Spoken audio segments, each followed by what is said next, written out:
Great, thank you so much. Uh, Dear colleagues, dear friends, it is our great pleasure to open this webinar on scaling up urban climate finance through multi-level governance. My name is Gulnara Roli and I'm head of the cities unit, which is at UNEP in Paris. So we're really very happy to start the webinar. So this maybe the first slide. So it's a pleasure to welcome you, and just to let you know that we will be launching at this webinar today is UrbanShift Annual Report for 2023 to 2024. But before we start, let me briefly go through some of the housekeeping. So first of all, this webinar will be primarily organized in English language, but with some of the portions will be done in Portuguese. And we have interpretation. So interpretation is available in English, French, Spanish, and Portuguese. So please look at the interpretation button at the bottom of your page of the screen and select the language that you prefer to use for this webinar. So it's a really good opportunity. And secondly, we would like to make sure that this meeting is as interactive as possible, but of course, given the limitation of the webinar format, we would like to invite you to post your questions in the question and answers box so that we would try to our best to address all your questions. But of course, we'll be very happy to respond and engage with you also after this webinar. So dear colleagues, for those who have not been yet engaged with this UrbanShift, just to remind that it is an initiative funded by the Global Environmental Facility and led by the United Nations Environment Programme in partnership with the World Resource Institute, C40 Cities, ICLEI, Local Governments for Sustainability, United Nations Development Programme, the World Bank, and the Asian Development Bank. UrbanShift focuses on transforming 23 cities in 9 countries through demand-based integrated urban planning approaches and building capacities to help cities to shift to a greener and more resilient future. Well, to most of you who are professionals in urban resilience, urban planning, climate change, I probably don't need to speak much about how the topics that we're looking at today is important. But just let me remind you some of the numbers that the urban population is today 54% of the population. And by 2050, it will be basically 2/3 of the global population, or 68%. As a result, cities and urban areas, also because of the high density, are responsible for about 70% of global greenhouse emissions and 75% of the global resource and energy use. They also produce more than half of the planet's waste. So focusing on the cities, as UrbanShift does, and also the deliberation of this webinar is very, very important because we have still a lot of new infrastructure to be built. We know that more than half of the buildings and infrastructures which is to be built is in 2050 have not been built yet. So we can really provide a lot of impacts on how these cities are built in the coming years and decades. We just came back from the climate global climate meeting, COP29, where there were very important presentations of the UNEP flagship reports, which are UNEP Emissions Gap Report 24, and also the Adaptation Gap Report. And these reports really have very hard numbers about how complex is the context in which we're trying to achieve the climate goals. And while emissions gap report says that it is still technically possible to meet 1.5 degree goal, for that we need still to cut 31 gigaton of CO2 emissions by 2030. It requires lots of efforts from the national governments, but also, as we saw at the COP29, there was a very active participation of the local and regional governments. So it's a lot of work ahead to ensure that the local and regional governments support the national governments in achieving these goals as it's stated in the numbers presented at the emission gap report, for instance. And of course, where we don't manage to implement mitigation measures, we need to go towards adaptation. And again, the adaptation gap report also had very clear message that we have a huge financial gap in terms of achieving the adaptation measures. And we really need to make sure that all the local and regional governments are well engaged in all these efforts to ensure that mitigation adaptation measures are well and effectively implemented. And with that, I'm really very enthusiastic about the UrbanShift work, which is with Global Environmental Facility support the cities, national governments, and partners to enable an environment for the flow of the finance to the cities through two-pillar approach. First of all, we have very concrete transformative projects at the local level, and with some of the information will be presented today.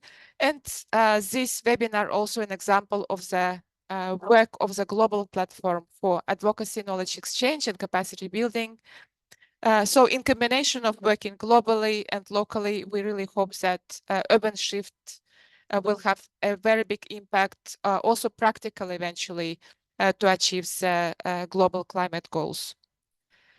Today's webinar will showcase several very important presentations, and we will speak about how we can scale up the urban climate finance.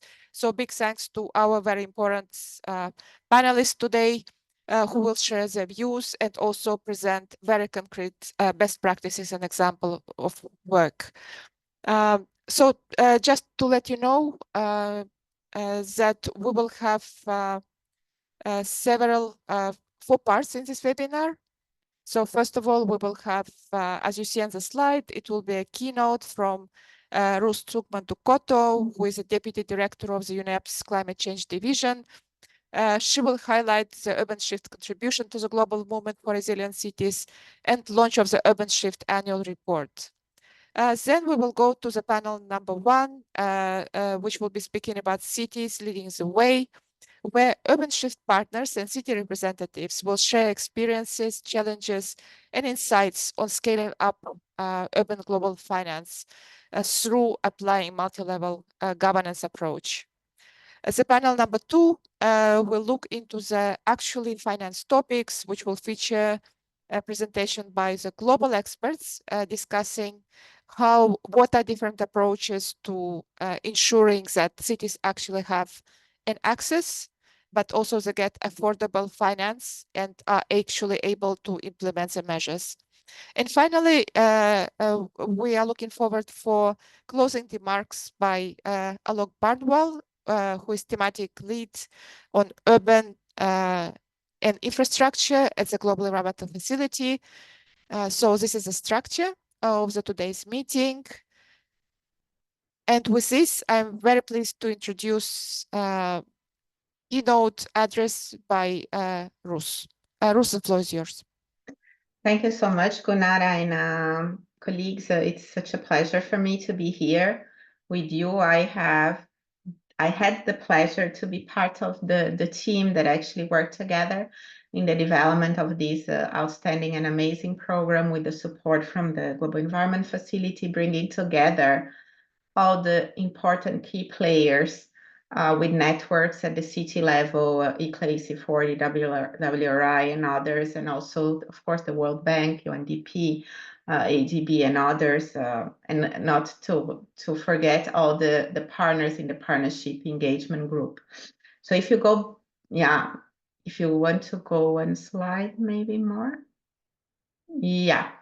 So what I would like to say, and to piggyback a little bit on what Gunara was saying, is that when we designed this program, when the areas of focus were advocacy, knowledge creation, knowledge exchange, and capacity building through many forms.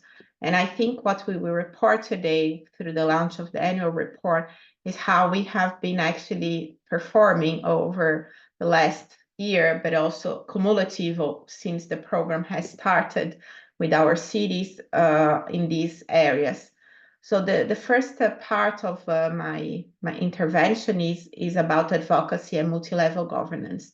One of the asks of the program was to put the voice of the cities at the international fora on a much more institutional way, and how to influence these massive different processes at the global level with an actual institutional voice from the city space.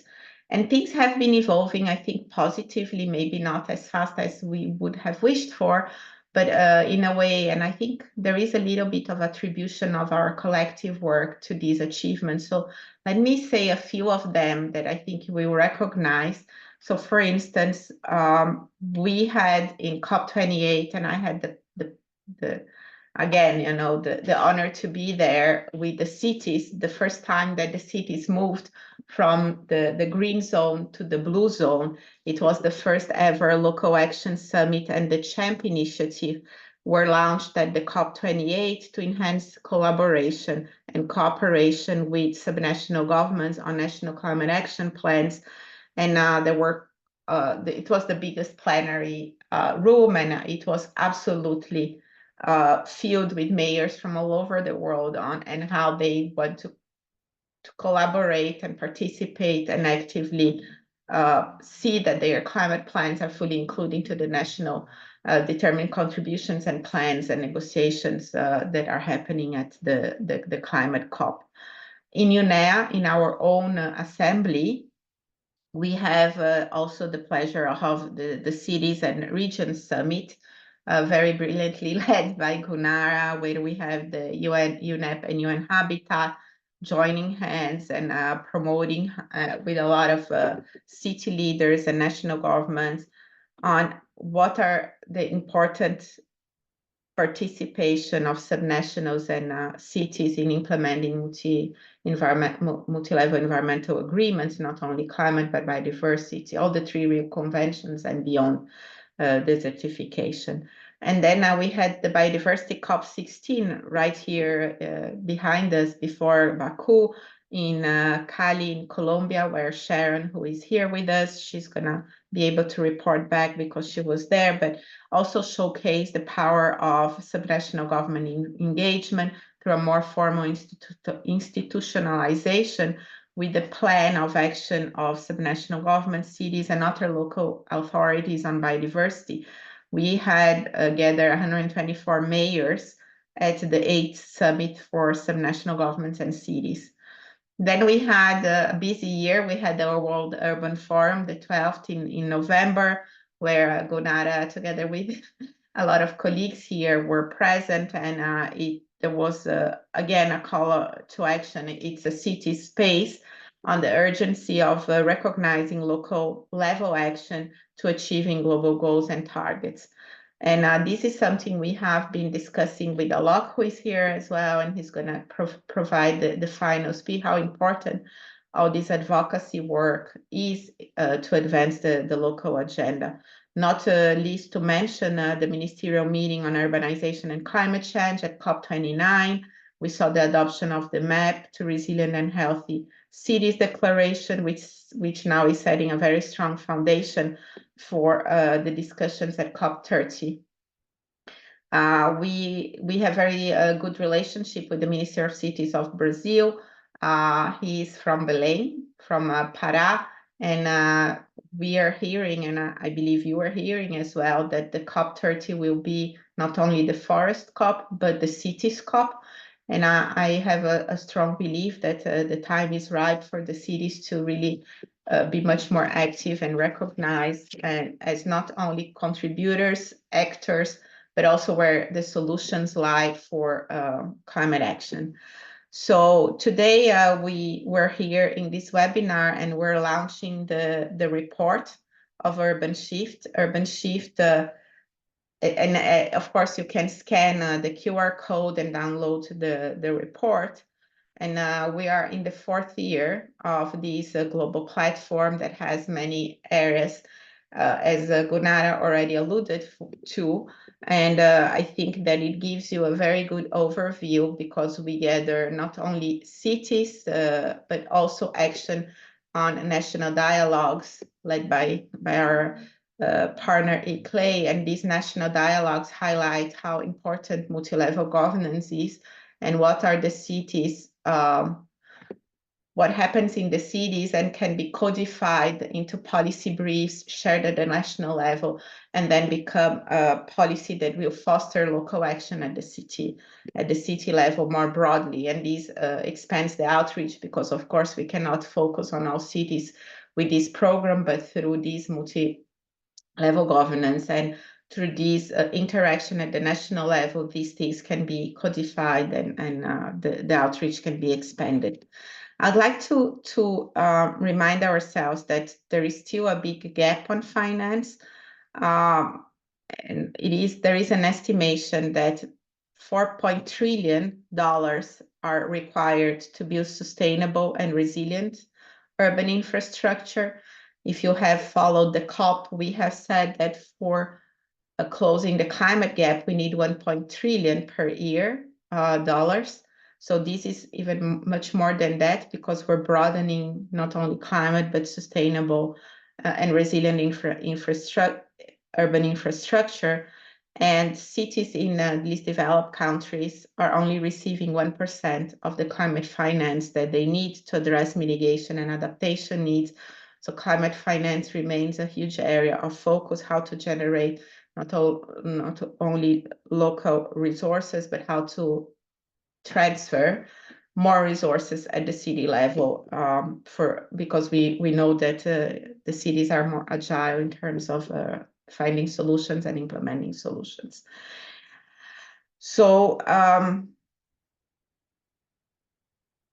don't know, this slide, maybe we can move to the next one. Yes, so I would like to report on some of the initiatives that we have been having this year, that actually provide the beautiful colors and the feedback in our annual report. I don't know who is managing the slides, but I think we're facing maybe some challenges, but I'll carry on talking on what we have achieved. So there is in the areas of knowledge curation and knowledge sharing and peer-to-peer exchanges, the project really focuses not only on the countries. We have 9 countries in the program, 3 countries in each region, and 23 cities, so many cities in each country. And the annual report talks about what has happened in each of the countries, with illustrations about the cities. And are you still with me? Can you still hear me? Okay, great. So for instance, if we can, when we go back to the presentation mode, we will see, for instance, and in Brazil, we have three cities in this cycle of the program. And one of the forums took place in Belém. And this is one of the big areas of the program, is to have capacity building initiatives and forums. Yes, this one, so fantastic. And for those of you who have not yet gone to Belém, and I'm Brazilian, and I'm very hopeful that you will like not only Belém, but Brazil when you come for the COP. But there was a complete reconstruction of the area by the river, as you can see, the Doca station. And this is an amazing city, because it's really in the middle of the forest. And if you take a boat for 10 minutes, you are in the middle of the Amazon forest. And there is an island that is called Combu Island. And in this island, there is a lot of women entrepreneurship on using a very vibrant bioeconomy, not only within the island, but also to bring some fruits and some flavors and some different uses of these specific ecosystem in the middle of the Amazon forest, to some of the restaurants that you can actually see in this revitalized port area. And these are the initiatives that will keep the forest alive and not deforest, and will halt deforestation, is to use bioeconomy as a way to really keep the local population in locally and using the forest in the most sustainable way. So maybe the next slide, please. So if we look into our map, and I don't know if you can see, but I think you can, because we're not on, we're all online. This is a time a calendar of everything that we have done in UrbanShift and over the last year, and we can report more than 20 events. Around 20,000 people have actually been reached through all these events that we have delivered. We, as you can see, and as I have mentioned, you can see that there are virtual events, there are webinars, there are local project events, and there are in-person events. We have tried really to focus on peer-to-peer exchanges as a very strong part of our work, and some of these peer-to-peer exchanges, and we'll hear in the panel later on, I think will be reported, and how useful they were, especially the one in Rotterdam that brought a lot of different players from different cities in Latin America to exchange and to see how human-centered urban development is taking place in Rotterdam, and how all these exchanges and peer-to-peer exchanges can then irrigate, I would say, the minds of the practitioners and the mayors that participated, and how they can bring all these ideas to their own cities and see how to adapt. So this, I'm not going to go through these. I think you can take a look, but this gives you an overview of how much outreach and capacity building and peer-to-peer exchanges the program has promoted. Maybe we can go to the next slide. Yeah, so as I mentioned, one of the key highlights of last year was the UrbanShift Latin American Forum that took place in Belém. We saw 300 people from 35 countries across Latin America, but also with participation from Asia and Africa. And there was a lot of collaboration, peer-to-peer exchanges, city academies, a lot of focus on finance, and the feedback is that it was a very successful event. Next slide, please. Yeah, so just to say, we not only have the forums, but we also had in Marrakesh the lab on what we call geospatial data and UrbanShift labs. Pablo here is one of the minds behind that, and the idea is to try to find solutions for city problems through using geospatial data, and this has been very successful. We have already done this in many other cities, but in this last year we had the focus on Morocco, and I think the idea was to really use geospatial data to prioritize nature-based solutions in a country that is so hungry for water, and where the droughts are really making the water scarcity worse, and how to bring nature back to the city to retain not only the cooling but the water within the city, and how to look into greening and blue infrastructure that can be fostered, especially in Marrakesh. So maybe the next one. We also had in October 2023 and July 2024, specific academies in specific cities to look into potential projects that could be financed. This is a kind of a matchmaking that happens led by C40 and ICLEI. And it's very important that the cities look into potential areas that they can, local projects that can be financed. So these are another kind of blueprint of this program. It's the forums, the peer-to-peer exchange, the knowledge curation, the knowledge exchange, and as the city academies and the finance academy. So this is becoming a very good way of addressing this and bringing expertise from different parts of the partnership. Maybe next one, please. These are the 8 areas of focus of the Urban Shift program. As you can see, green and thriving neighborhoods, nature-based solutions, circular economy, urban biodiversity, integrated urban planning, climate finance, accommodating urban growth, and integrated climate action planning.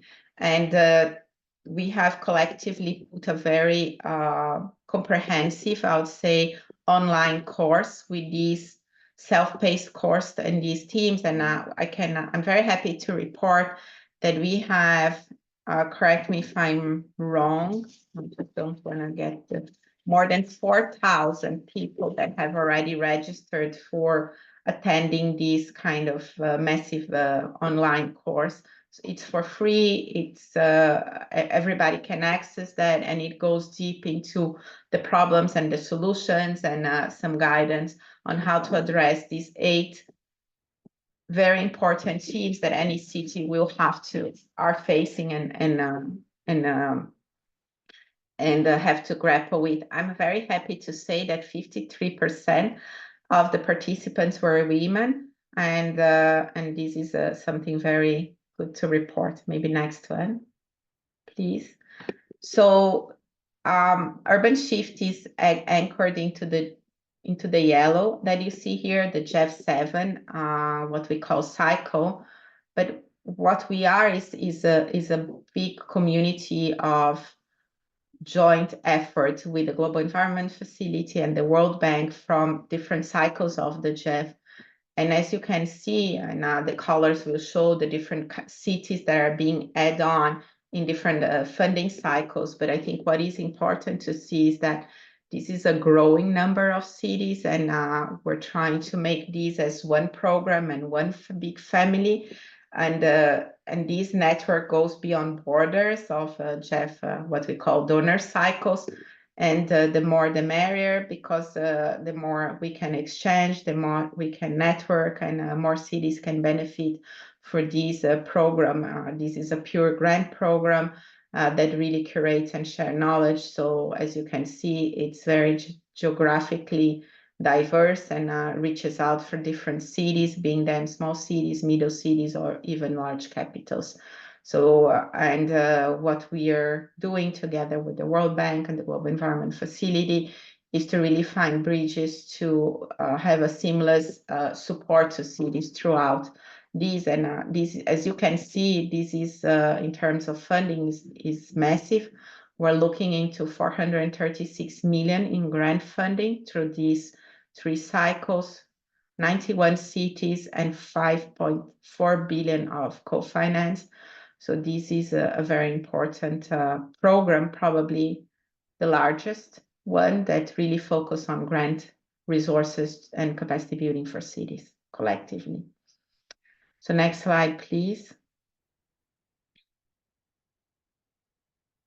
So I just wanted to conclude that before I pass to the panel, is that it's extremely important to tackle the city's space in MEAs, especially in the climate space.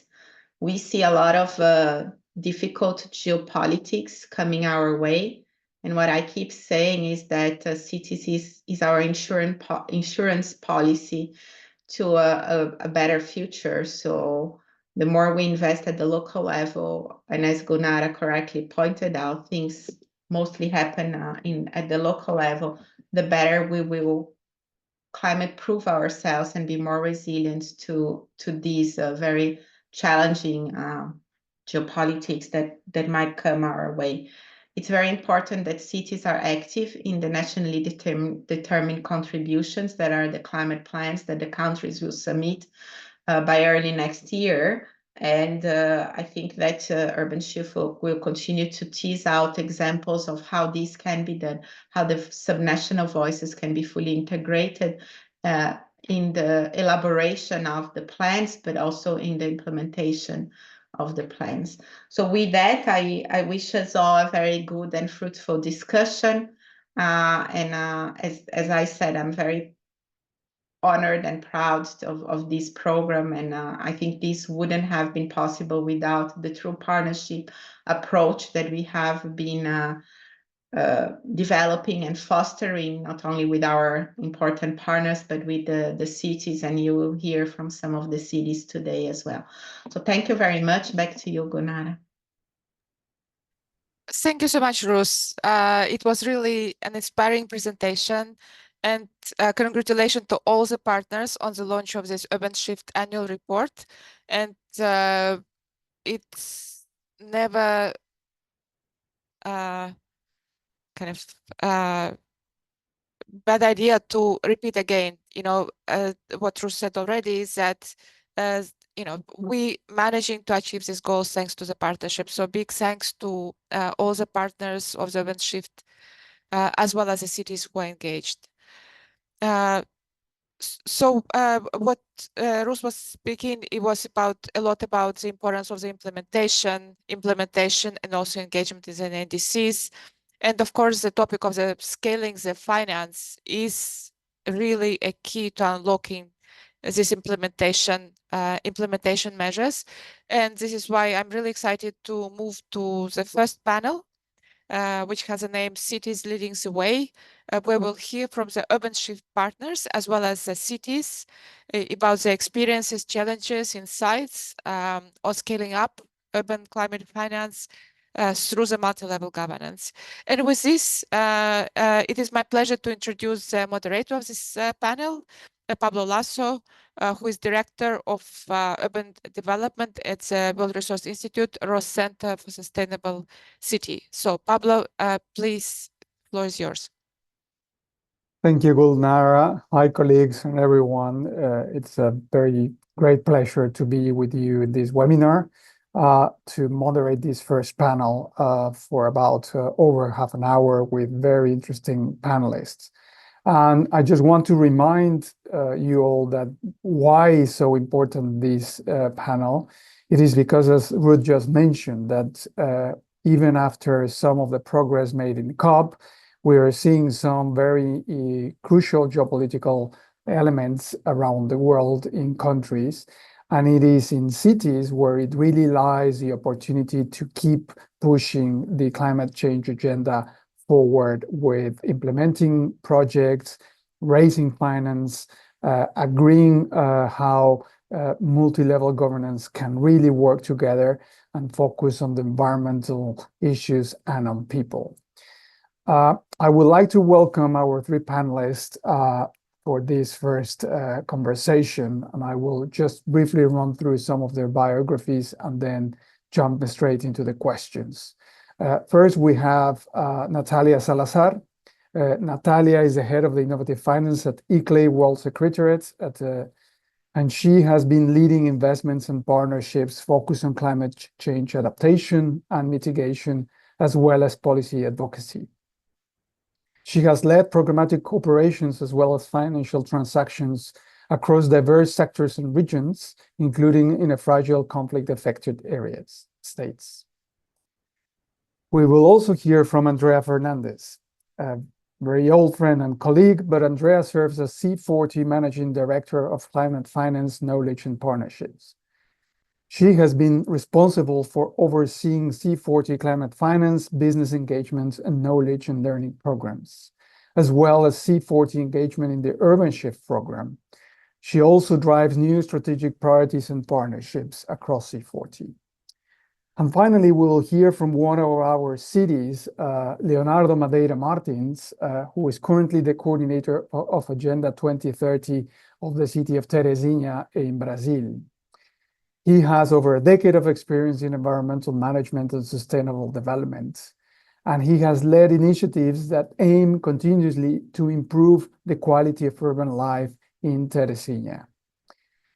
His team has focused on implementing this Teresina agenda, promoting innovative and resilient public policies, assessments, and he has dedicated a lot of his time to create effective strategies that meet infrastructure, sanitation needs, positively impacting the environmental and the communities.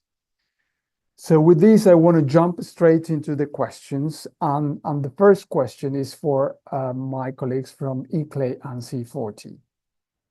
And I would like to ask Natalia and Andrea in that order, if you could tell us what are the key enabling factors to accelerate the speed of flow of funds and finance to cities with real tangible impacts on people, and how UrbanShift as a program supports these cities in leveraging multi-level governance to accelerate this process. So please, Natalia and then Andrea, and I believe some of you may share some slides, so please do help me with the transition from slides. Yes, thank you so much, Pablo. First of all, I would like to say, we have attendees from different countries, so good morning, bon dia, bonjour, buenos dias. I'm really happy to be here and really happy to share with the other colleagues on this panel, on this session. So please, next slide. I just would like to explain a bit, before answering the question, who are we? Who is ICLEI? What are we? So ICLEI is a global network of more than 2,500 local and regional governments that are committed to sustainable urban development.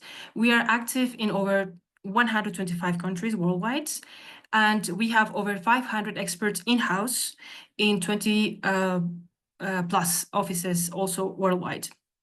The way ICLEI works, we have a strategic framework that is guided by 5 pathways, which you can see here in the slide: low emission development, nature-based development, equitable and people-centered development, resilient development, and circular development.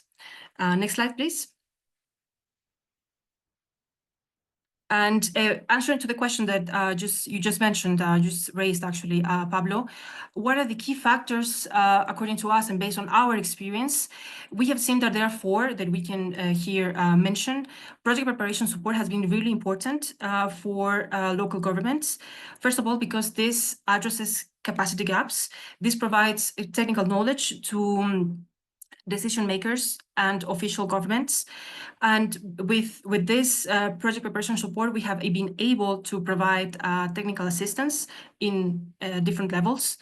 As I said, also from the different stages of the project cycle. We have seen also that another key factor is capacity building. Capacity building equips cities with the knowledge, the technical actually insights on how to navigate this very complex environment of climate finance, how to identify bankable projects, how to define actually a bankable project, and how to access to finance. And with finance here, I want to mention what are some of the innovative finance mechanisms, instruments that are always tailor-made. We can never duplicate or replicate actually, or to any of the projects. Every project is unique. This is what we have seen.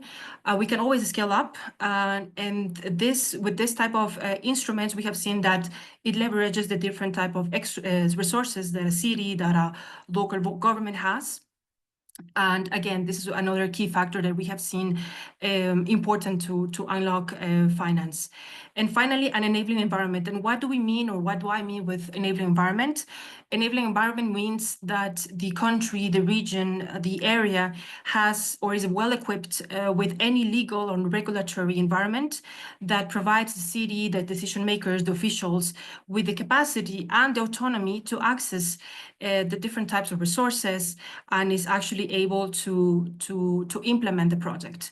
Next slide, please.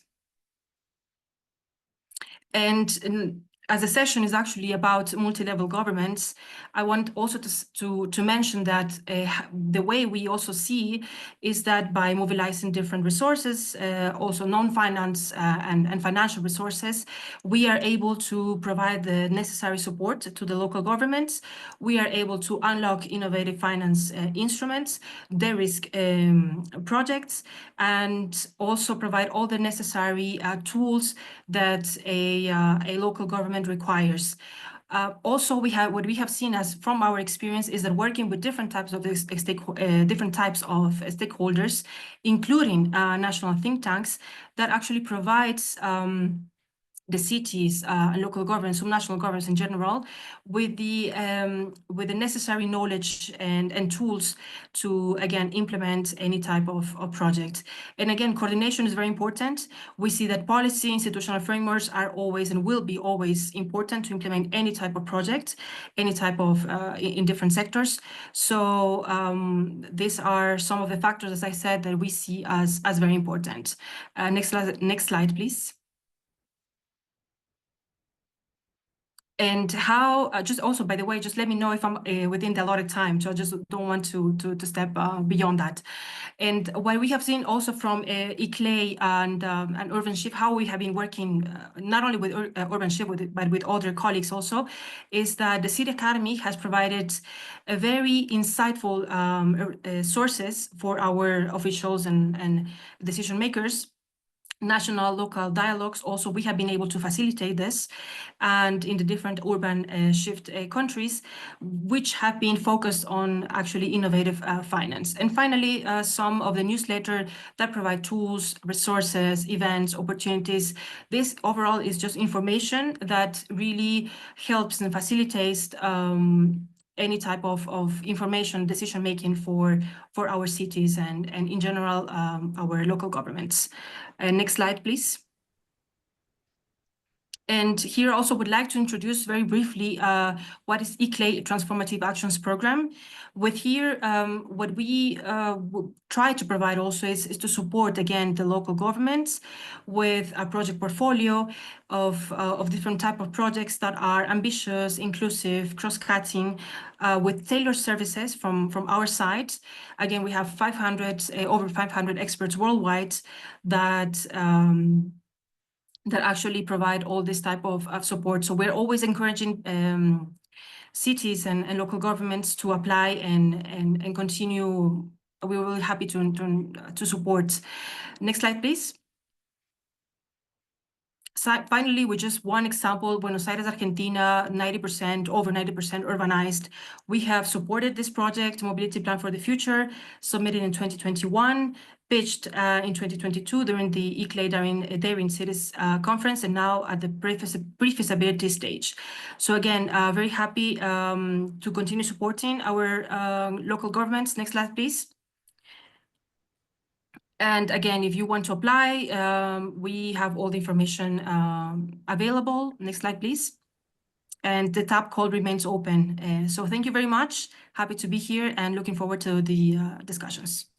Thank you, Natalia, so much. And I appreciate your stay within the 6 minutes open panel we gave you. Andrea, over to you. And just to point out, that question is the same question, but something that Natalia did mention that I would like you to see if it's possible to address.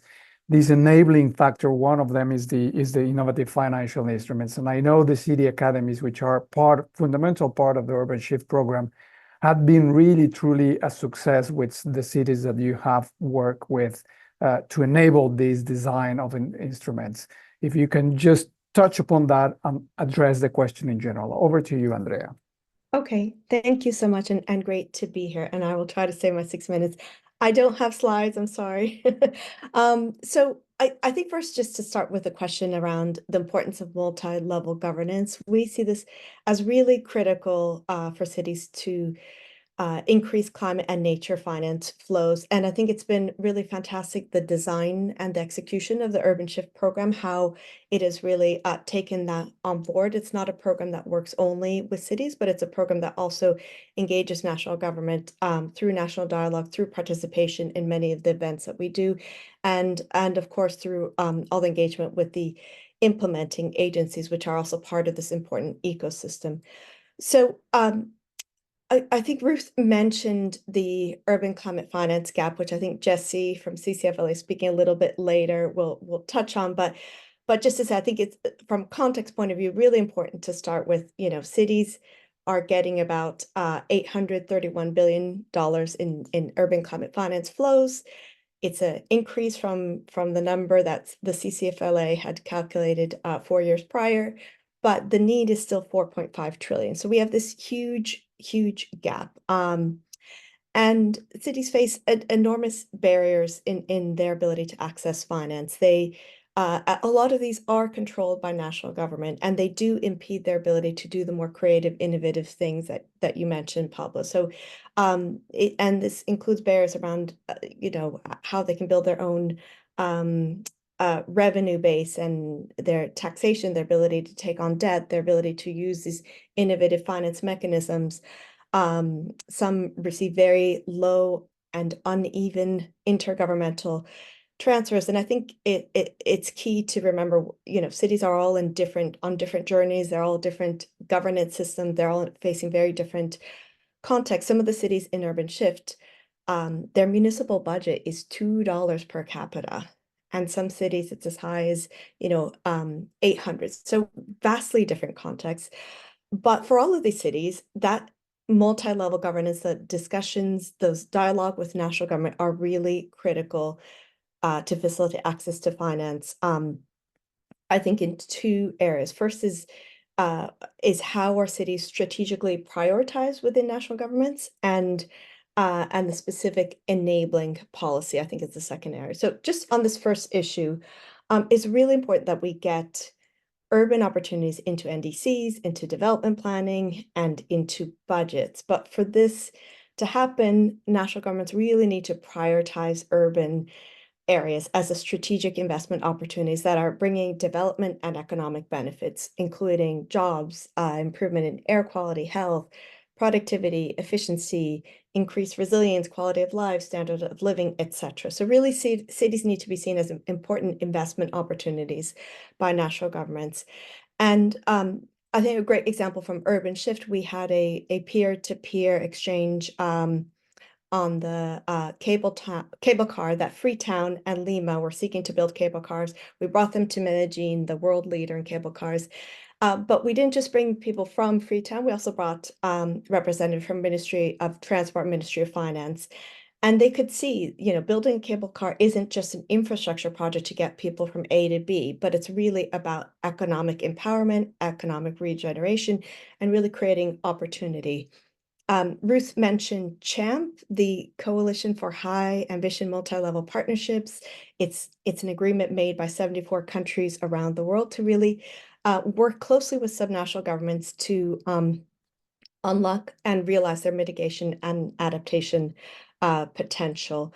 I think it was great to see Brazil, who is a really strong supporter of CHAMP, come out in the last year with its Green and Resilient Cities program to really drive investment and drive a focused approach on climate in cities, of course, facing the terrible situation they had earlier in the year.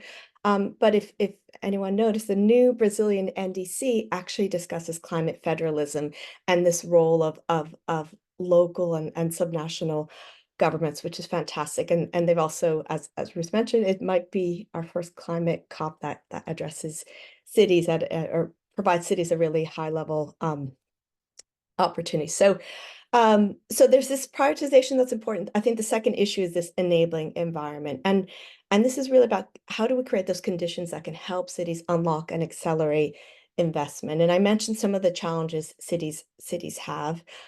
We have some cities that cannot take on external debt, some cities that have to go to get permission from the national government and need to get national guarantees. There's all kinds of constraints that cities face. And that's where really we need those ministries of finance to come in to support cities on this journey to improve their fiscal health, to create a more attractive, enabling environment, and to allow those cities to become more financially autonomous. It's something we're trying to do with the UrbanShift Forum in Nairobi in February to see how we can support African cities who I think face very particular challenges to bring this message. But I think really important what you started with, Pablo, which is for cities to really take advantage of this improvement in enabling environment and for really to maximize their potential, we need to support capacity development. And that's where I think UrbanShift, through the events we've had, the finance academies have helped cities to explore innovative mechanisms and help cities understand the business case for infrastructure and understand that you don't need to buy this infrastructure. You can do a PPP, you can do a leasing arrangement, you can do something creative in order to tap into the finance. We've also helped the cities in participating in investor roundtables where they get a chance to showcase their projects and get really valuable feedback from the development banks around how you could shape this project to be more bankable, which is what everyone needs at the end. So we've got one of those investor roundtables planned for the UrbanShift big event in Nairobi in February, focus on clean energy. So yeah, thank you very much. Thank you so much, Andrea. And you strike 2 points that I think I cannot agree more. You know, the multi-level governance is such an important process that has to be embedded in this transition to make cities more resilient and ready for climate change and the enabling environment. And I was struck by what you said, that their tax revenue capacity of some cities is $2 per capita. That is just, you know, simply not going to be enough. And therefore, that multi-level governance cooperation will not only simplify the flow of funds from the federal to state level governments, but also be more efficient about how to intensify the efficiency of the applications of those funds. So now let's move to Leonardo, because it's important to hear from a city that is part of UrbanShift, to hear how UrbanShift has really helped. And Leonardo, the question that I want to ask you is if you can share in 5-6 minutes, please, your experience of your city to scale up urban finance through this multi-level governance that we've been discussing, and focusing on the challenges that you face, so which things may not be working and you have to overcome them, the actions that you have defined or identify or create, and how the support received by UrbanShift has helped you and the city advance this scaling. Over to you, Leonardo.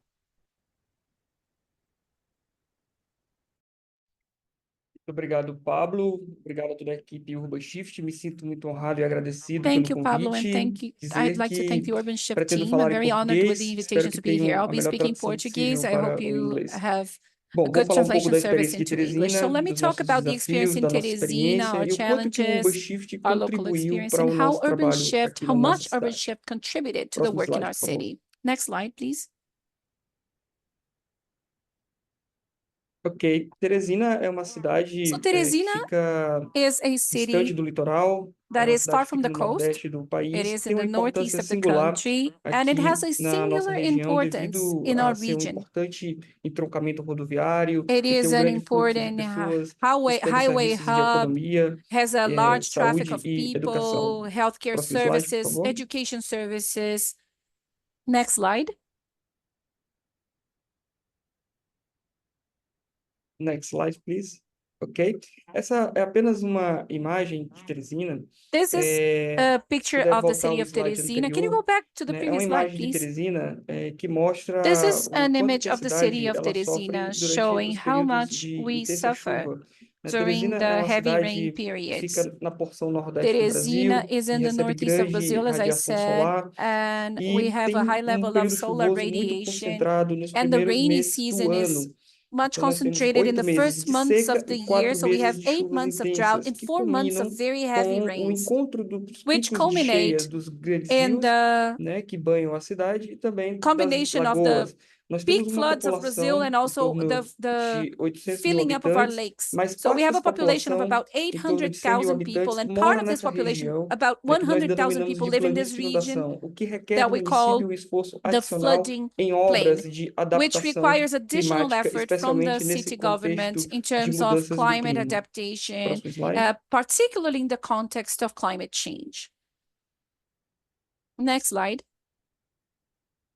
Por isso, nós criamos um programa So financiado that is why we a created this princípio pelo program, Banco Mundial, which was denominado initially funded Programa by the Lagoas World do Bank. It Norte, is called pelo the North fato, Lagoons né, do Program, território the ter uma Lagoas do grande Norte quantidade de program, lagoas. Este é um because we have so programa many que foi lagoons pensado there. de forma This program was multissetorial, mas também designed integrada entre todas as multi-sectorially, and secretarias. also É um it is programa an financiado integrated pelo program Banco that involves Mundial, all city departments. It primeiramente, is, as I said, porém, depois initially it contou was funded também by com the World recursos do Bank, governo federal. and then it also Próximo started slide. receiving funds from the federal government. Next slide.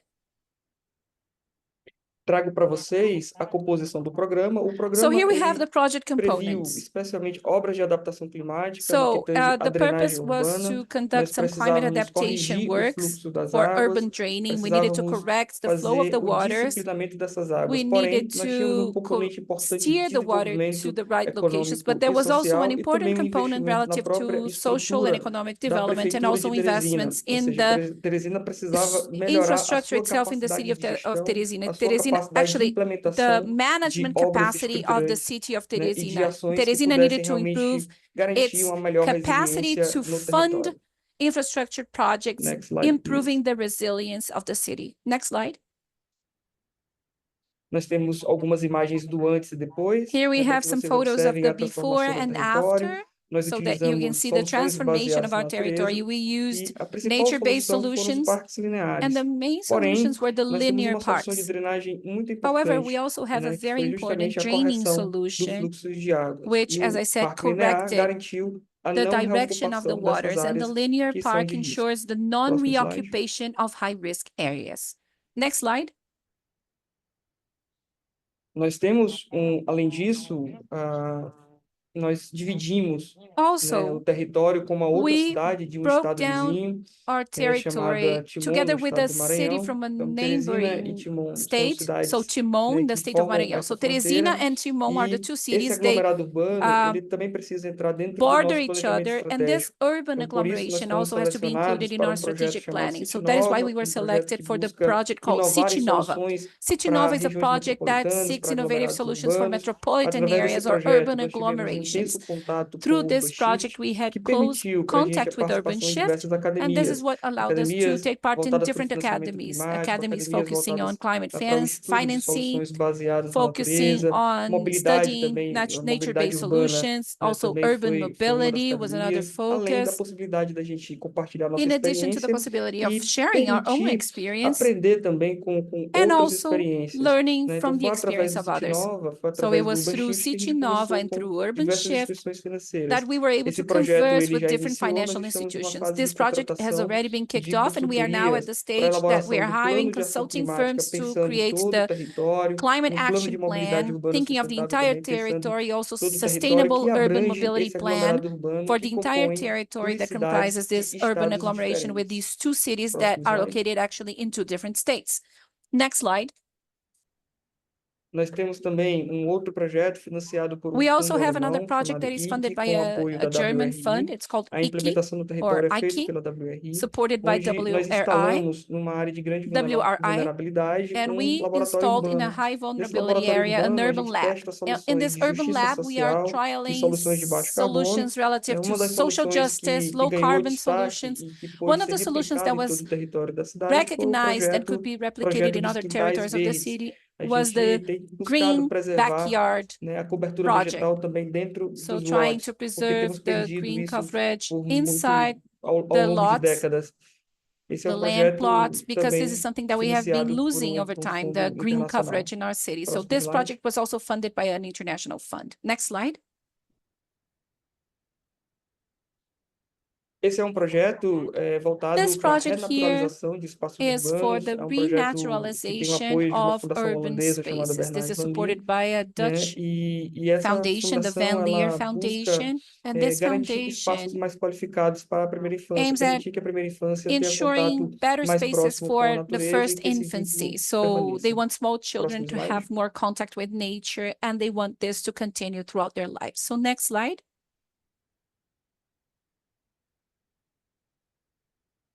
Nós temos também uma parceria muito importante com We o Fundo also de have a População very das Nações important Unidas. Esse Fundo de partnership with População the permitiu que a UN gente Population Fund. pudesse, The UN Population Fund garantir a allowed us criação de uma to comissão de ensure justiça the climática. creation of Essa a comissão, climate ela justice já vem committee. trabalhando e This atuando committee has diretamente no been território, working buscando directly sensibilizar e in our influenciar territory políticas to raise públicas awareness mais and assertivas para influence o public município. policies, more Próximo assertive slide. public policies for our city. Next slide.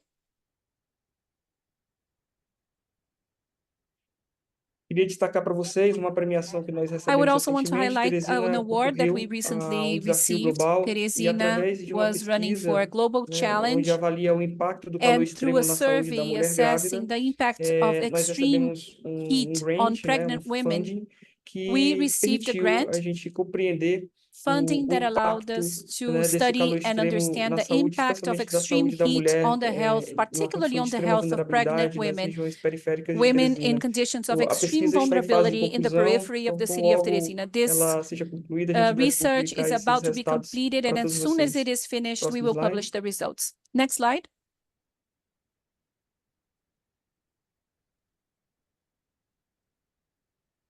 Queria destacar também a aplicação de I would Teresina also like to give em highlight funding, to e isso the foi application of the possível a city of partir do Teresina apoio for do funding. UrbanShift, This was only né? possible through the support from A UrbanShift. oportunidade chegou para a gente através do C40 This e opportunity came Teresina to foi us through the selecionada, e C40 Teresina group, and com Teresina was esse selected. recurso vai poder And with implementar a sua this primeira funding, política Teresina de will be able to pagamentos por implement serviços its ambientais. first A gente está bastante policy for ansioso payment para o início desse trabalho for no ano de environmental 2025, e essa foi services. uma We are oportunidade very que nos excited chegou to start this através work in do 2025, and UrbanShift. we only had this Próximo opportunity slide.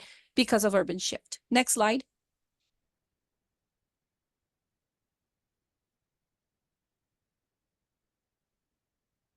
Bom, eu queria agradecer vocês a oportunidade de falar um pouquinho da Once nossa again, I experiência, would um pouquinho like do to nosso thank you for trabalho, the invitation and the agradecer ao opportunity to UrbanShift be por here todas as sharing some of oportunidades our que work with ofereceu a you. I'd like to Teresina, thank dizer que UrbanShift Teresina for tem all the feito uma opportunities grande they brought to articulação com as Teresina. instituições que Teresina conheceu has been através dos striving fóruns, to Trade articulate Bancos, and work with all the né, outros institutions they organismos were able to meet internacionais. through the forums, Teresina through the tem banks, other uma grande international lição aprendida institutions. e tem buscado, de Teresina has a lot fato, of lessons learned and solucionar is seus really problemas de striving forma to solve its criativa, problems, se overcome its utilizando dos problems, recursos que estão using disponíveis e dos creativity and parceiros using the importantes resources que, that are inclusive, available estão to it reunidos conosco through aqui. the help Então, of muito very obrigado em nome da important cidade de partners Teresina. like you and Obrigado, everyone who's here Leonardo. today. Thank Thank you you very so much for much. your support This to the has city of been Teresina. extremely clear how UrbanShift has helped you to move on, and I just want to highlight two things. The first one is that the agenda in your city is bringing together climate adaptation and mitigation projects, combining them, and that's something very, very innovative.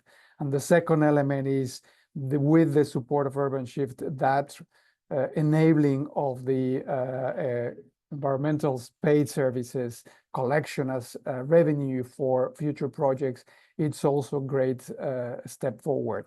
It's also very important that you highlighted how UrbanShift through the urban labs and the academies have really helped you to change the narrative and gear up and focusing that to improve and protect environmental elements of the city, you need to bring the people on board of the processes from the outset. And that's also very, very interesting to hear from you.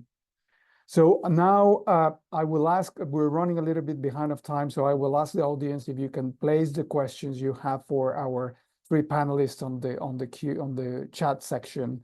We will hope to have some time to answer some of those questions at the end.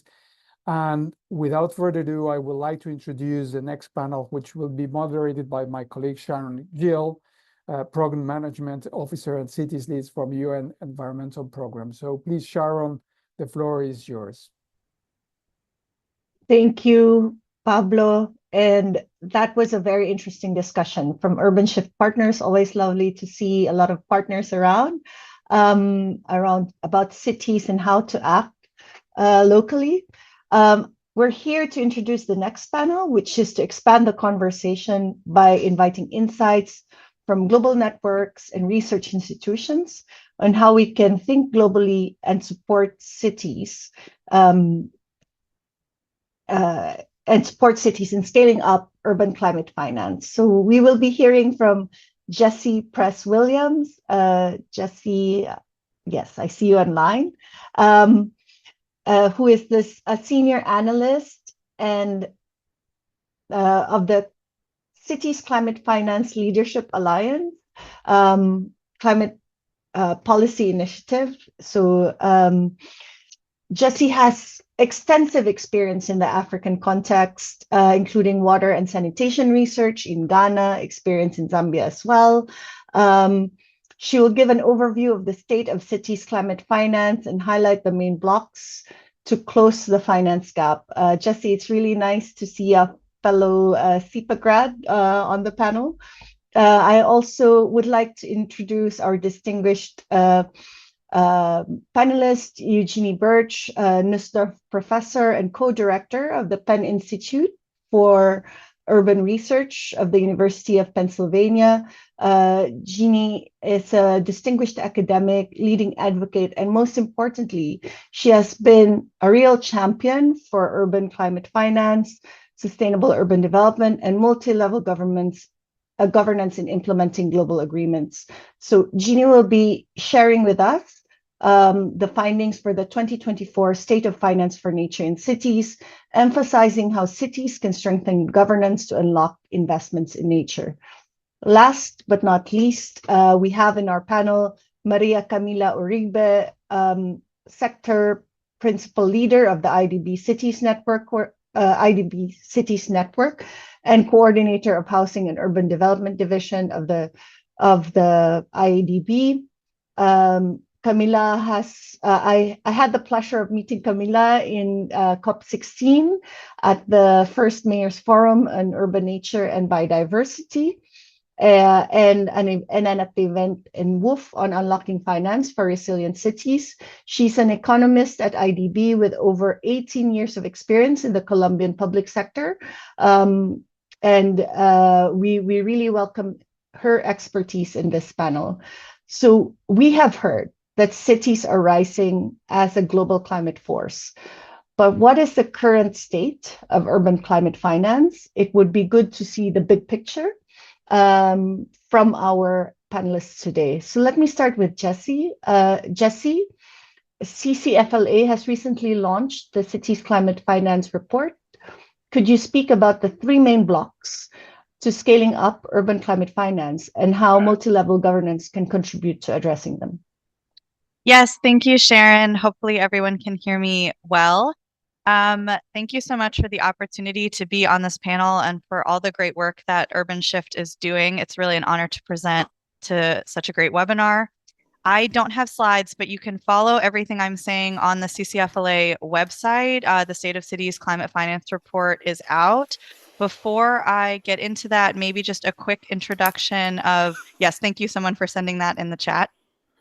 A quick introduction for CCFLA. We are the Cities Climate Finance Leadership Alliance, a coalition of leaders committed to deploying finance for city-level climate action at scale by 2030.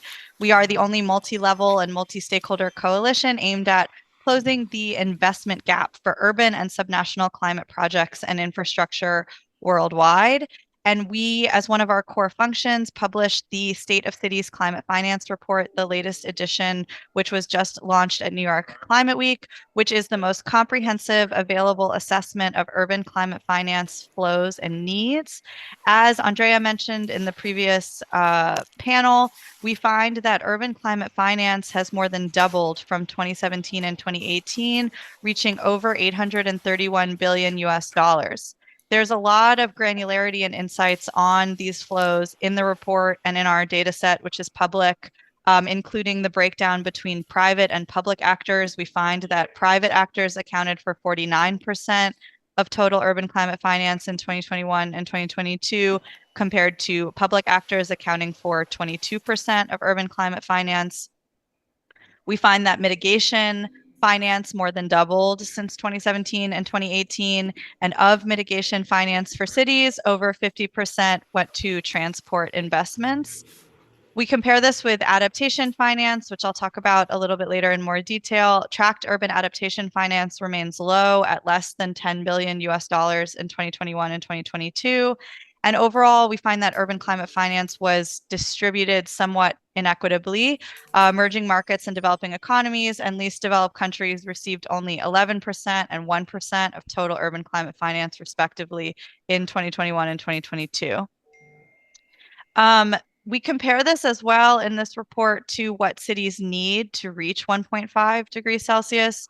So for the first time, we conducted a granular assessment of urban climate finance needs by compiling together underlying predictive scenarios about climate finance. We find that for mitigation alone, cities need over $4.3 trillion per year by 2030. By 2050, this rises to over 6 trillion. So there's clearly a large climate finance gap here at the city level. And despite progress, the gap still remains to achieve climate goals in cities. In the report, we highlight actually 4 systemic challenges that we believe are hindering scaling flows of city climate finance. And we see these challenges really as a huge opportunity to invest in the future by investing in sustainable and resilient urban infrastructure. Cities need more climate finance, but they also must be empowered to take the action needed to safeguard their futures against climate change. So scaling urban climate finance successfully requires acknowledging these systemic challenges. The first is insufficient global and national commitment to urban climate action. Global and national climate discussions often prioritize national commitments and can overlook urban needs. Second, we focus on weak enabling environments for city-level climate policy and finance. Inefficient cooperation between levels of government misses the opportunity to strengthen the enabling environments for cities. Third, capacity gaps among cities and local governments. Cities and local governments can lack the technical capacity required for the climate transition. They can struggle to prepare data-driven climate action and investment plans, access available sources of climate finance, and manage financial aspects of climate projects and attract private investment. And then finally, the fourth challenge is inadequate capital mobilization at the city level.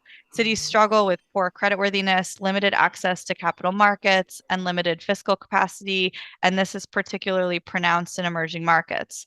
So understanding and overcoming these challenges are really a key part of the strategy to mobilize city climate finance at scale by 2030.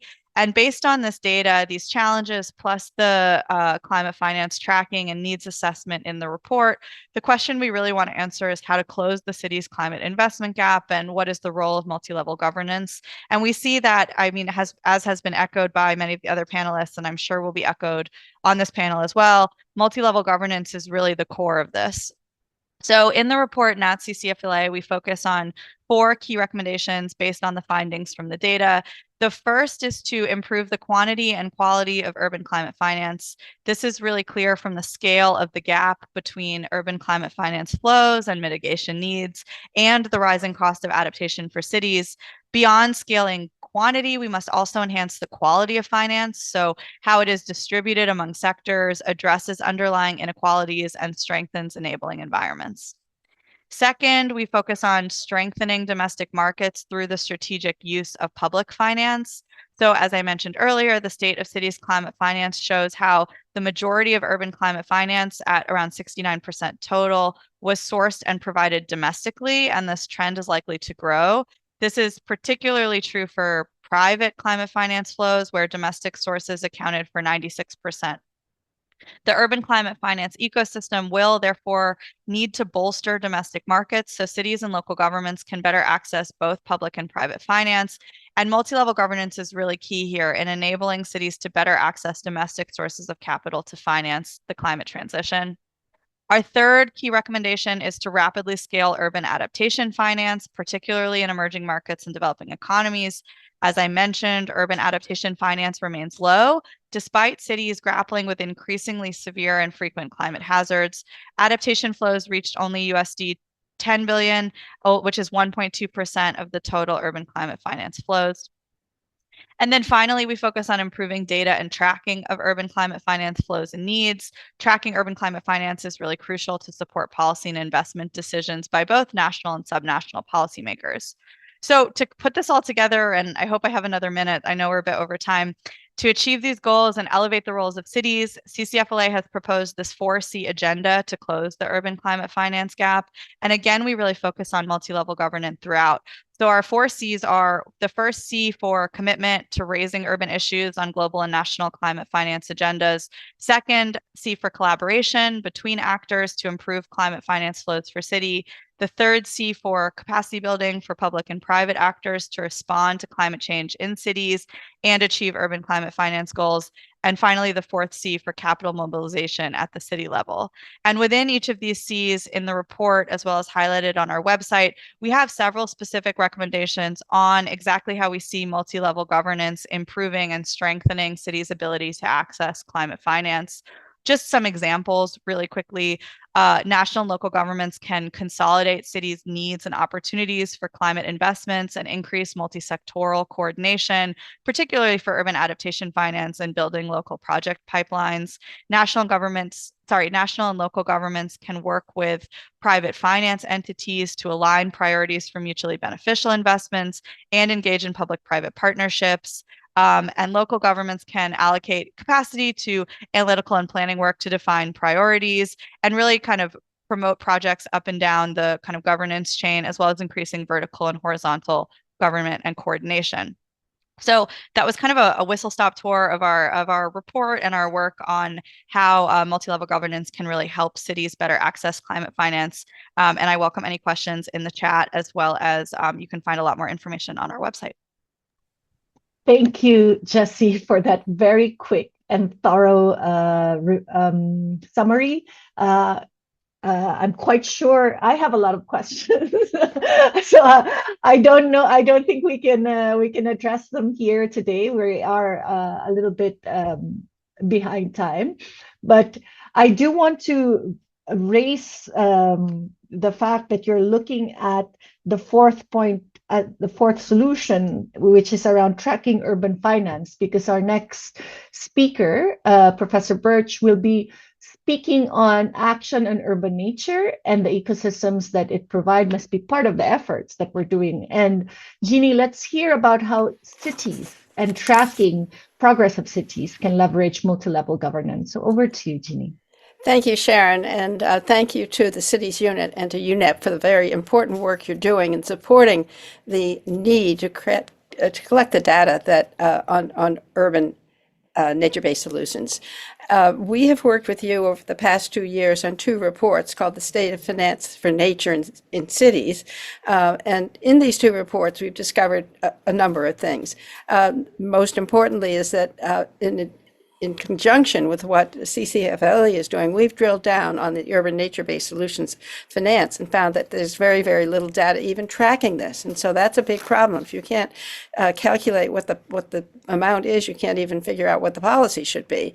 And of course, we want to make sure that the work of the Cities Unit and UNEP and national governments and city governments are working towards Target 12 of the Kunming-Montreal Global Diversity Framework, which calls for enhancing green spaces for human well-being and so forth. So the real issue here is just how much are cities spending on these sorts of things. And we know there's a general gap, which has been widely reported in this session in terms of the amount of money is needed for nature-based solutions. We also know that, according to our friend Alok, that 70% of the solutions, nature-based solutions, are going to happen at the local level. So we have to close this sort of situation where we don't know exactly what is happening. So in our second report, which is called From Gray to Green, Better Data for Finance and Nature of Cities, we began to think about how we could create a classification system and to calculate and monitor what was happening. So we turned to the OECD classification of functions of government and adapted that to trying to understand what was happening in the local governments. And we also, by the way, in that first report had articulated exactly what urban nature-based solutions might cover. Everything from the green spaces, from forestry to agriculture to city parks, to streets, to buildings, to water, from its supply to rivers and coasts. So there's areas of interest in this urban nature-based solutions that needed to be covered. So after much research, we'd come up with a very simple tool that could be used to determine exactly what was being spent on nature-based solutions. And we've tested this tool in some of the generation restoration cities, which are similar to the UrbanShift cities, to see exactly whether it's possible to articulate this tool. Now, the tool has 2 parts. The first part is almost an educational part in discussing with local leaders whether they're actually engaging in nature-based solutions. And so we ask them to questions about whether they are, and then we validate what their activities are in terms of nature-based solutions. And there's a whole process for doing that.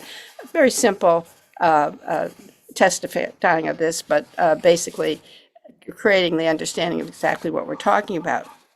And the second piece is then looking at the budget activity, exactly what is being spent in these areas. So the instructions to those who are being interviewed is to ask them what kind of activities are being engaged in, making sure these are nature-based solutions, talk about the activity costs of these things, where this fits in the actual budget of their cities, what partners are engaged in this, the intended benefits of the activity, and whether it meets citywide goals. There's a great detail of how we've engaged and created this tool in the report from Gray to Green, and I refer you to that. But the important point here is that we can't finance what we don't know. And so it's really essential to create a tool, to create a device, to create a means for gathering the data that could be used to discuss with different levels of government exactly what the needs are and what is actually being spent and where the directions need to be. So collect the data first, then engage in the conversations that are well needed at the different levels of government, and then work on the various other things that CCFLA is talking about, including the enabling legislation and the ability to bring funding to the locality, which is essential if we're going to achieve the global goals that we are very much committed to. I know we're out of time, so I'm just going to stop here, and please refer to those reports. We'll put them in the chat. Thank you very much, Jeannie. I just want to add that Jeannie's team has done a brilliant job. It takes very intelligent people to make something very simple. So the tool that Jeannie was talking about is really quite simple. It's a Google Doc and a Google Sheet, and it's complex in the way that it can be used, but it's very simple in a way that cities can adapt to it. So I encourage you to take a look at it, because as Jeannie said, indeed, it's very important that we know what we're talking about when we track things. So I'd also like to just quickly go ahead, thank you. Jeannie. Thank you for the contribution to the SDSN Global Commission on Urban SDG Finance, because this tool is really essential for the work that that commission is doing. Fantastic. Thank you, Jeannie.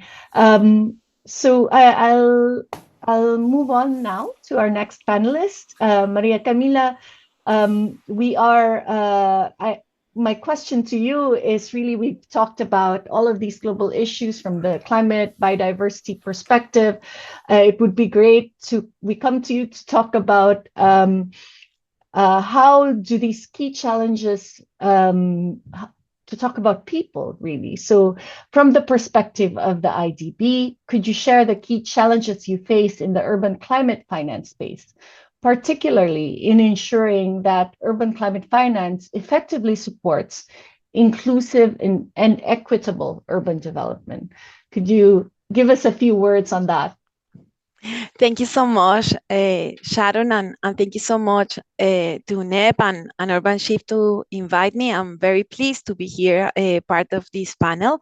The good thing is that I am the last, so almost everything already has been said here. But I would say, for the people who don't know, I work for the Inter-American Development Bank, so our focus is in Latin America and the Caribbean, and just two big numbers on this.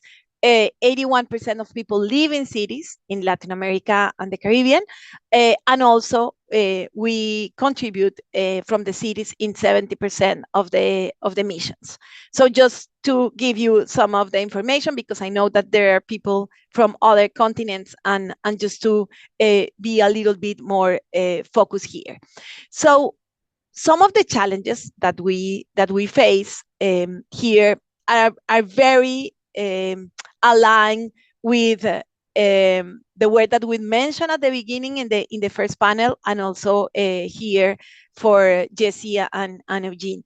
The limited creditworthiness, it's also a high risk, and the perception of that is very important in the cities, and the cities face significant barriers in accessing international capital markets. This is we agree with that. Also, most of the cities have limited direct access to international climate funds. which is also something that it's behind some of the conversations here. Most of these funds are channeled through the national governments or require significant technical expertise and administrative capacities that are not always in the cities. So this is a second point. The third point that I would say, because all the countries have different fiscal decentralization structure and they have different responsibilities for cities and also different sources of revenues and so on. So this is something that we have to take into consideration because not everybody, at least in our region, has cities, municipalities, and they have the power to get access to the markets and to get debt or have more resources to invest in resilience.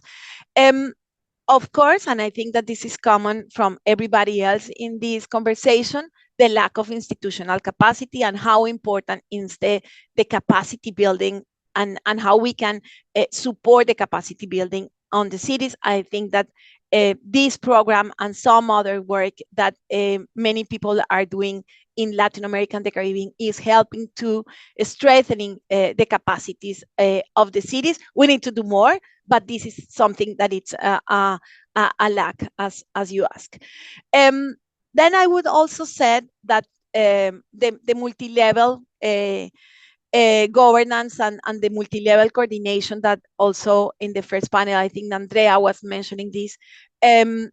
So the misalignment of the priorities and the time and the timeless, it's also clear for us here. National government all often prioritize macro level or even when we see the NDCs and sometimes the main challenges are on adaptations and on adaptation and we need to work more in the alignment of what really we can do from the central government to the other levels of government. So we need to align these more in terms of the local context. And Eugene was saying about the data and the importance of the data. I would say that also was mentioning here the data, but the capacity to have good projects. And this is more or less important part of the work that you are doing here, which is to have good projects and how we can build capacity to have good projects. The finance is super important, but we need to have good projects in order to look for resources to found the resources to do it. And also, this is important for the cities as well, to be more prepared to scale the efforts, which means if they have pilots, that how they can strengthening the power of those pilots and how they can scale the projects that they are doing and how they have more institutional capacity in order to do these type of things. So this is something that I believe I just try to summarize from the rest of the panelists and the panelists that already mentioned some of them. I would say that specifically we are also working a lot on institutional capacity, on capacity building. We work. Our active portfolio has 28% with local governments, with subnational governments. So we are increasing and pushing this agenda in a very high level from our institutional strategy and developing more instruments to try to support the subnational governments in better way. And one example of this, and this was something that we worked together with C40 and specifically with Andrea in the U20.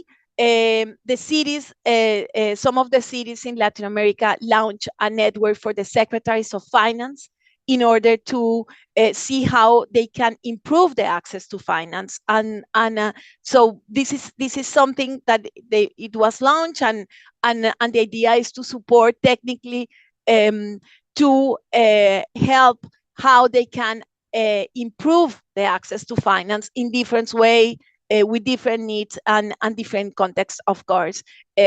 So I just want to mention this because I think that it was an important step, and I know that the time is off, but I'm happy to answer some questions that you may have, Sharon, or our public. Thank you. Thank you, Maria Camila. I'm noting here that I need very many bilaterals with the first panelist and the second panelist as well. I mean, it's really very interesting, especially noting that indeed financing is important, but we need the capacity to have good projects and the people who will develop and implement those projects. So we are unfortunately pressed for time and do not have the time for questions.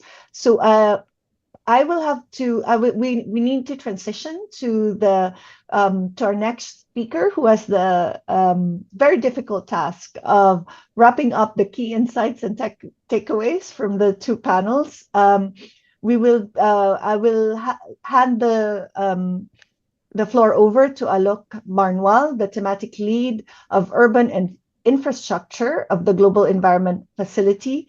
Alok, the floor is yours. Yeah, thank you, Sharon. Can you hear me? Great. Yeah, thanks.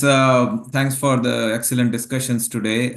Yeah, I won't attempt to summarize because, as you said, it is quite challenging to summarize and some key messages may get lost.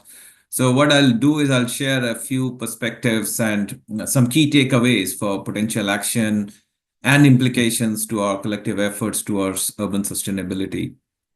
So today we focused on two very important topics of multi-level governance and finance for climate action and also nature action towards in the last session. These are very important levers for system transformation, which has also been identified in our Jeff's integrated programming strategy for urban system transformation. So on these two topics, what I gathered from today's deliberations that there have been multiple efforts at the global scale at different levels. For example, there were discussions around talks of multi-level governance and finance at the COPs, like the Climate COP, the Biodiversity COP, where I was there in Cali a couple of months ago, and also at the World Urban Forum. So at the global scale, there has been significant momentum built around this, which is a very positive thing. At the evidence, data, and research level, there has been a lot of progress happening. Jeannie highlighted the gaps that needs to be filled. Very important point. The two reports, the climate finance report for cities by CCFLA, the nature finance report of UNEP, and the UrbanShift annual report. I mean, these reports and analysis also is helping a lot in facilitating this multi-level governance and finance agenda. At the collaboration level, like the UrbanShift's global platform, the GPSC, which is again supported by the JEF and CCFLA and all the city networks, they are bringing different actors together to work on these two important agenda. And finally, at the implementation level, I think UrbanShift's program cities are demonstrating how multi-level governance can work and and supporting leveraging finance for sustainability solutions. But yeah, a lot is needed. It was very clear from the discussions. The gap is huge. The finance gap is quite evident. It was published in this CCFLA report that was presented very well today. But I would like to highlight that the gap is also at various levels. So, we have a bigger finance gap for climate action, right? So there is so much climate finance needed. At the COP29, good that there was an agreement to triple the climate finance goal up to 300 million, but it is clearly very short. And then when we scale it down to cities, the gap again is very significant. And it has been highlighted in various reports. And then if we go down one more level, which resonates to what Maria Camila just mentioned, is that, how much of this finance is going for quality projects and how much is actually going to, subnational and city governments for targeted quality investments. So, the gaps are at multiple levels and action is needed across all. It is very clear that cities have the maximum potential to mobilize the necessary investments needed to deliver maximum value for money for climate and nature outcomes, because they provide scale and innovation. And for that, various enablers are required, particularly for finance. And one of the enablers that we discussed today is multi-level governance. And multi-level governance can actually lead to collaboration between city, subnational, national governments to collectively mobilize finance for urban sustainability solutions. And there are several examples coming from the urban shift cities. We heard today from Teresina. There are examples from cities like Chennai, Kigali, in cities in other cities in Brazil, Costa Rica, China, Mexico, and many others, where the national governments and local governments are collaborating to access finance from multilateral development banks, through JEF and through various other programs to really scale up their investments and mobilize their commitments into action. So in addition to mobilizing resources, I think multi-level governance and related vertical coordination also facilitates enabling conditions and policy coherence, which can unlock or which can create enabling conditions to unlock more financing. For example, we have seen in many cities in emerging economies, cities have the capacity to or have the freedom or have the space to raise funds from international funds, like, for example, JEF and others, and also access markets through municipal green bonds and others. Not all cities are able to do, but in some countries, we are seeing that cities are now able to raise municipal bonds. And of course, there is a big gap and we need to identify innovative solutions. And in that context, the SDG Finance Commission's work around this Green City Guarantee Fund could be one of the innovative solutions that could be considered. The point is multi-level governance can also lead to policy coherence, which is very important to ensure that the incentives and the subsidies are directed towards sustainability solutions, and it doesn't really impede all the other efforts that are being put towards urban sustainability. And my final point is on, what is then needed to facilitate multi-level governance. Right? There are many things that needs to be done. We are also constrained because there are certain government systems within which we need to work. And I think one clear point from Jeff's perspective is to facilitate multi-level governance, we need integrated approaches for urban sustainability. If we take siloed approaches, we'll keep working with a specific sector, with a specific ministry, with a specific department. So integration is fundamentally important. And that's why in our integration approach that we follow through UrbanShift and other programs is that we need to ensure vertical integration. And this has allowed us to look beyond sectoral solutions to focus on systemic issues.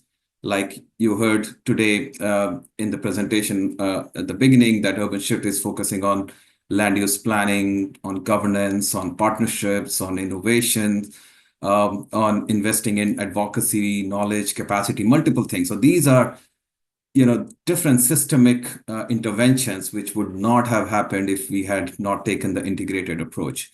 And this has enabled us to collaborate with multiple level of governance in a particular country. And finally, I'll just close by saying that this integration approach allowed JEF itself to blend its climate finance, biodiversity finance, land degradation finance into one, using a flexible approach for climate and nature action. I think this is really important going forward. Climate, nature, pollution, all these issues are interlinked. And science also says that. So any funding, whether it is climate finance or nature finance or SDG finance, should address them in an integrated manner, and which is what the Jeff is trying to do through UrbanShift and the cities program. Because we think that if we take this approach, this will not only ensure the scale of financing, but also the quality of financing and interventions to deliver multiple benefits and the various challenges that cities are facing, and to support their ambition for sustainable urban transformation. So with that, I'll close. I'd like to thank all the partners for their excellent work. Congratulations on the annual report and all other engagements this year at various COPs and the World Urban Forum. I think we are moving in right direction. We will start working on our Jeff 9 strategy from next year. And I'm happy to let you know that urban and infrastructure would remain a key priority for us going forward. So with that, thanks again to everyone, and back to you, Sharon. Thank you, Alok. And that was a very good summary, actually. Flexible, integrated funds that can function at different levels of governance. I leave you with those words. I would like to also, of course, give a shout out to the organizer of this webinar, Wei Huang. Wei, thank you for organizing. Thank you to our moderators and speakers, for everyone in this virtual room for staying on board. Thank you very much. Have a good evening. Have a good rest of your day. Bye. Thank you.